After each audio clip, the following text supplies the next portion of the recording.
Welcome to উদ্বোধন। আমরা শুরু করেছিলাম ডাব্লিউবিপি কনস্টেবল 2018-র যে প্রিভিয়াস ইয়ারটা, সেটা আজকে আমরা একটা পার্ট আমরা করেছিলাম। তো সেটার আর একটা পার্ট নিয়ে আমি হাজির হয়েছি তোমাদের সাথে। 20 নম্বরের অঙ্কটা দেখো কি বলছে। বলছে দুটি সংখ্যার অনুপাত 2:3। যদি সংখ্যা দুটির প্রত্যেকটিকেই 8 যোগ করা হয় তাহলে তাদের নতুন অনুপাত হবে 3:4। আগের অনুপাত ছিল 2:3, এখন অনুপাত হচ্ছে 3:4। আমরাও যদি বলছি বাড়ছে কত, তাহলে বাড়ছে 1, কিন্তু ওরা বলছে 8 বাড়ছে। এদিকেও সেম, 1 বাড়ছে, ওরা বলছে 8 বাড়ছে। তাহলে একের ভ্যালু একটা আমি বলতে পারি। তাহলে বলছে সংখ্যা দুটি কী কী। সংখ্যা দুটি হচ্ছে 8 দুগুণী 16, 3 8 24। 23 নম্বরের অঙ্কটা দেখো কি বলছে। 28টি জিনিস বিক্রি করে একজন ব্যক্তি 4টি জিনিসের বিক্রয় মূল্য সমান লাভ করছে। তাহলে সেলিং প্রাইস কি? সেলিং কত? 28টা সেলিং করছে, আর 4টি জিনিসের বিক্রয় মূল্যের সেলিং প্রাইসের সমান লাভও করছে। তাহলে এখানে যদি প্রফিট হয় 4, তার মানে নিশ্চয়ই 28-এর মধ্যেই 4টা ঢুকেছিল। তাহলে ওর কস্ট প্রাইস কত হবে? কস্ট প্রাইস হবে সেলিং প্রাইস থেকে যদি প্রফিট মাইনাস দিই তাহলে হবে 24। এবার দেখো কস্ট প্রাইস হচ্ছে 24, প্রফিট হচ্ছে 4, সেলিং প্রাইস হচ্ছে 28। তাহলে বলছে লাভের শতকরা হার কত? তাহলে লাভ হচ্ছে 4টে, কতর ওপরে? 24টার ওপরে, ইন্টু 100। 4 দিয়ে কাটলে এটা 6, 2 দিয়ে কাটলে এটা 3, 2 দিয়ে কাটলে এটা 50, মানে 50/3 বা 16/2-3। এটাই হচ্ছে অ্যান্সার। 24 নম্বরের অঙ্কটা বলছে দুটি লোক 7টি বালক একটি কাজ করে 4 দিনে। দুটি লোক প্লাস 7টি বালক একটি কাজ করে কত? 4 দিনে। ওই সেম কাজটি করবে 4টি লোক প্লাস 4টি বালক কত দিনে? 3 দিনে, ইন্টু 3। তাহলে এটা নর্মালি গুণ হবে এরকম, এখান থেকে ম্যান আর বয়ের এফিসিয়েন্সিটা বেরোবে। তাহলে আমার হচ্ছে এটা 4 দুগুণে 8 ম্যান, এটা 3 4 12 ম্যান, তাহলে -4 ম্যান হবে, ইকুয়ালস টু 4 7 28, 3 4 12, 28 থেকে 12 ওদিকে যদি যায় 26 ম্যান। তাহলে এটাও মাইনাস হবে, মাইনাস মাইনাস কাটলো, 2 দিয়ে কাটলে 2, 2 দিয়ে কাটলে 13। তাহলে এটা বয় হবে, হ্যাঁ, মেন বাই বয় আমার এফিসিয়েন্সি বের হলো 13/2। তাহলে একটা মেন যদি 13 ইউনিট কাজ করে, একটা বয় করবে 2 ইউনিট কাজ। এবার বলছে তাহলে একটি লোক ওই কাজটি কত দিনে সম্পন্ন করবে। আগে দেখি টোটাল কাজটা কত। তাহলে টোটাল কাজটা যদি আমাকে বার করতে হয়, টোটাল কাজটা আমি বের করবো 2 ম্যান, মানে 2 × 13, 13 দুগুণী 26, প্লাস 7 দুগুণী 14, 26 আর 14 হচ্ছে 40, 40 × 4 করলে 4 4 16, 160 ইউনিট কাজ। টোটাল কাজটা হচ্ছে আমার 160 ইউনিট। তাহলে আমি লিখলাম 160 ইউনিট কাজ। কে করবে? একজন মেন করবে। তাহলে 160 ইউনিট কাজ করবে, 13 ইন্টু মেন মানে বয়, মেন মানে লোক একটা, ইন্টু ডেজ, কত দিনে করবে। তাহলে ডেজে আমার বেরোবে হচ্ছে 160/13।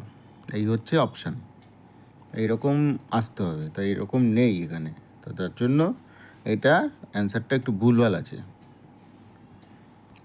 25 নম্বর এটা কি বলছে? 20% হারে চিনির মূল্য হ্রাস করলে একজন ক্রেতা 160 টাকায় 2.5 কেজি চিনি বেশি ক্রয় করতে পারে। ভালো কথা, 20% হারে চিনির মূল্য হ্রাস করেছে। আগে দেখতে হবে 20% মানে কত। 20% মানে হচ্ছে 1/5। তাহলে দাম হ্রাস করেছে, কত? আগে 5 থাকলে এখন হচ্ছে 4। তাহলে কনজামশন আমার বেড়েছে কত? কনজামশন বেড়েছে 4 থেকে 5 একই দামে। আমার বেড়েছে হচ্ছে 1 কেজি, ওরা বলছে 2.5 কেজি চিনি বেশি ক্রয় করতে পারে। ভালো কথা। এবার বলছে প্রতি কেজি চিনির আসল মূল্য কত? আসল মূল্য মানে ফার্স্টেরটুকু। তাহলে 1-এর ভ্যালু 2.5, তাহলে 4-এর ভ্যালু হবে 4 × 2.5 করলে 10। এবার এই 10 হচ্ছে কনজামশন, ইন্টু এর সাথে দাম গুণ করলো, দাম গুণ করলেই তো আমার 160 টাকা বেরোবে। তাহলে 10 ইন্টু দাম ইন্টু 160, তাহলে 10-এর সাথে 160 কাটাকুটি করলে দাম আমার বেরোচ্ছে কত? দাম বেরোচ্ছে 16 টাকা। এই হচ্ছে অপশান। 25 নম্বর, 26 নম্বর, 27 নম্বর, 28, 29, 30। 30 নম্বর এটা দেখো কি বলছে। 30 নম্বর এটা বলছে 55 + 66 হচ্ছে 33। এটা আমি যদি যোগ করি তাহলে আমার বেরোচ্ছে 1 1 1 6 5 11 6 5 11 আর 1 12 121 121। এখানে বলছে 33। ভালো কথা। এটা বেরোচ্ছে 9 10 11 121, এটাও বেরোচ্ছে 33। 121 33। এটা আমার বেরোবে কত? 8 4 12 2 8 4 12 13 132 এরকম। তাহলে 121 8 4 12 2 8 4 12 13 132 ঠিকই আছে। তো এখান থেকে আমার 121 থেকে যদি 33 হয়,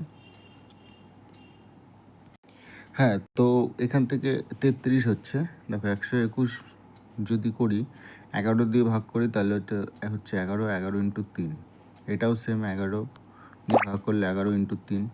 এটাও 11 দিয়ে ভাগ করলে এটা হচ্ছে 12 12 ইন্টু 3 করলে এটা 36। 30 নম্বর বলছে নিচের ছবিতে কতগুলি ত্রিভুজ আছে? আগে দেখো এই একটা ত্রিভুজ আছে, একটা ত্রিভুজ, দুটো, তিনটে,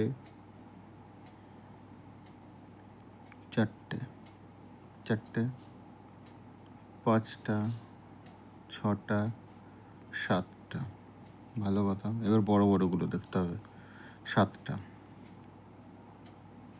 8টা, 9টা, 8টা 9টা অবধি হলো।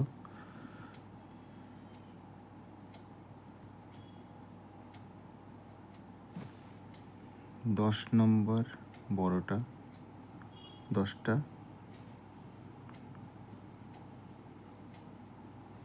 11টা।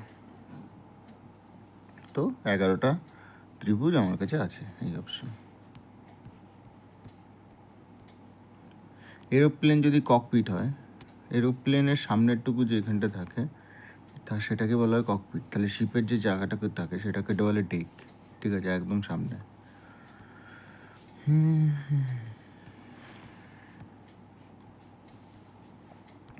36 নম্বরের অঙ্কটা কি বলছে? সকাল 10টার সময় আর এবং এস যথাক্রমে 3 কিলোমিটার এবং 4 কিলোমিটার বেগে পরস্পরের দিকে যাত্রা শুরু করে। যাত্রা শুরুর সময় যদি তাদের মধ্যেকার দূরত্ব 17.5 কিলোমিটার হয় তবে তারা কোন সময় পরস্পরের সাথে মিলিত হবে? রিলেটিভ স্পিড হবে 7। 7 দিয়ে এটা কাটলে 7 দুগুণে 14, 15 16 17, 3 5 5 33, 5 7 35। সকাল 10টার সময় চালু করছে আর এবং এস। সকাল 10টার সময় যদি দুজনেই চালু করে 10টার সাথে 2 ঘন্টা 50 মিনিট, 2 ঘন্টার আড়াই ঘন্টা যদি যোগ করি তাহলে হচ্ছে আমার 12টা 50, মানে হচ্ছে 12টা 30।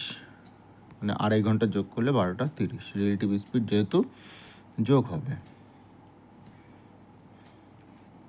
ছাপাখানার ভুলে একটি পূর্ণবর্গ সংখ্যা পারফেক্ট স্কোয়ার এত ক ছাপা হলো। ক এর মান কত? 150.062 ক। এবার ভালো কথা, সেটা হচ্ছে এইখানে দেখতে হবে আমার ঠিক কী কীগুলো আসতে পারে। প্রথমে হচ্ছে 4, এই 1500 আর হচ্ছে 6 2, এটা যদি 4 হয় 1500, মানে সংখ্যাগুলো ঠিক এইরকম হবে। 1500 6 2 4, 1500 6 2 6, 1500 6 2 9, 1500 6 2 5, এরকম হবে। এবার কোনো একটা পূর্ণবর্গ সংখ্যা কখনোই লাস্টের দুটো সংখ্যা সবসময় যদি জোড় সংখ্যা থাকে, জোড় সংখ্যা থাকে, তবে সেটা সবসময় 4 দিয়ে বিভাজিত হতে হবে। 4 দিয়ে। এটা কি 4 দিয়ে বিভাজিত হচ্ছে? না, হচ্ছে না, একদমই হচ্ছে না। 629 এটা কোনো বিভাজিত হওয়ার কোনো সংখ্যাই নয়। তাহলে আমার কাছে দুটো সংখ্যা আছে, এক হচ্ছে 624, একটা হচ্ছে 625, ঠিক আছে। তা এটাকে যদি আমি 4 দিয়ে ভাগ করার চেষ্টা করি তাহলে এটা 4 দিয়ে তো অবশ্যই ভাগ যাচ্ছে, কিন্তু আমি যদি এই সংখ্যাটাকে দেখি লাস্টে যখন 25 থাকবে তার মানে নিশ্চয়ই সেটার লাস্টে কখনো 5 থাকবে, 5 দিয়ে হতেই হবে, ঠিক আছে। তাহলে 15,006 এই সংখ্যাটা কি কোনো সংখ্যার সাথে গুণ করে হয়? 15,600 এই 15,625 এটা কিন্তু একটা পারফেক্ট স্কোয়ার। এই 15,624 এটা তুমি যদি ভাগ করো তাহলে এটাতে কিন্তু বেরোবে না, ঠিক আছে। এর পরের অঙ্কটা দেখি। ভিডিওটা 10 মিনিটের বেশি হয়ে যাচ্ছে, লাস্ট অঙ্ক এটাই, ঠিক আছে, 40 নম্বরেরটা। এরপর আর একটা পার্টে করলে মোটামুটি আমাদের এটা শেষ হয়ে যাবে। তো এই অঙ্কটা কী বলছে, একটি চৌবাচ্চা 5 ঘন্টায় পূর্ণ হয়, মানে এই যে নল আছে সে 5 ঘন্টায় পূর্ণ করে, কিন্তু চৌবাচ্চায় একটি ছিদ্র থাকার জন্য সেটি পূর্ণ হতে 6 ঘন্টা সময় লাগে। বি নল দ্বারা আমি 6 ঘন্টায় পূর্ণ করছি। তাহলে দুটোর এলসিএম কত আমার 30, এটা 6 হলে এটা 5। এ পূর্ণ করছিল আর এ করছে খালি, তাহলে এ প্লাস হলে মাইনাস। বলছে ওই ছিদ্র পরিপূর্ণ চৌবাচ্চাটি কতক্ষণে খালি করবে। এই অঙ্কটা বলতো তো যদি তারা বলছে ওই ছিদ্র দ্বারা পরিপূর্ণ চৌবাচ্চাটি কতক্ষণে খালি করবে, তাহলে ছিদ্র থাকার জন্য ছিদ্র দ্বারা, তার মানে এই যে বি নলটাকে চালু করবে। তা বি নলটাকে যদি চালু করে 30/5 করলে আমার বেরোচ্ছে 6 ঘন্টা, হিসেব মতো 6 ঘন্টা হওয়া উচিত। এই যেটা অ্যান্সারেই আছে, কিন্তু এখানে হওয়া উচিত যেহেতু এদের অপশানে এরকম দিচ্ছে। যদি একসাথে দুটো নলকে চালু করা হয় তাহলে কতক্ষণে চৌবাচ্চাটি খালি হবে, ঠিক আছে। এখানে খালি হবে না, এখানে পূর্ণ হবে। কেননা দেখো ভালো কথা শোনো, এইটা হচ্ছে খালি হচ্ছে, এটা হচ্ছে পূর্ণ হচ্ছে, এটা হচ্ছে খালি। এর এফিসিয়েন্সি বেশি 6 আর এর এফিসিয়েন্সি বেশি 5। তা 6 হচ্ছে প্লাসে আছে আর 5 হচ্ছে মাইনাসে আছে। যতই তুমি প্রেশার ক্রিয়েট করো না কেন, এই খালি কিন্তু হবে না, কিন্তু ভর্তি হবে আলটিমেটলি, ভর্তি হয়ে যাবে। তাহলে 30/6 - 5 1, তাহলে 30 ঘন্টা লাগবে আমার হিসেব মতো। উত্তর তো মিলে আছে 30 ঘন্টা, কিন্তু অঙ্কটা যে চেয়েছে কতক্ষণে খালি হবে, এটা কিন্তু খালি হবে না, এটা ভর্তি হবে হিসাব মতো, ঠিক আছে। তো এই ছিল আমাদের আজকের পার্ট WBP 2018। ভিডিওটা ভালো লাগলে অবশ্যই বন্ধুদের সাথে শেয়ার করো, আর চ্যানেলে নতুন হলে চ্যানেলটা সাবস্ক্রাইব করে নিও।